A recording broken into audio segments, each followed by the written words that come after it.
రామస్కందం హనుమంతం వైనతేయం వృకోదరం శయనేయః స్మరేన్నిత్యం దుస్వప్నస్తస్య నశ్యతి.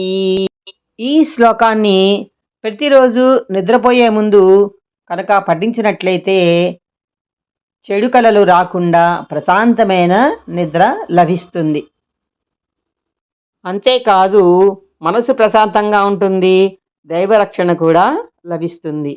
కాబట్టి ఈ శ్లోకాన్ని పఠించగలిగితే సాధ్యమైనంత మనశ్శాంతిని మనం పొందొచ్చు.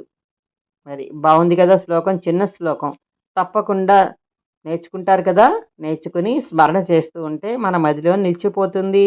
మనకి మరీ మరీ తలుచుకుంటూ కనుక మనం లోపల పాడుకున్నా కూడా మనకి ప్రశాంతత లభిస్తుంది, దుస్వప్నాలు రావు, మళ్ళా దైవరక్షణ కూడా మనకి లభిస్తుంది.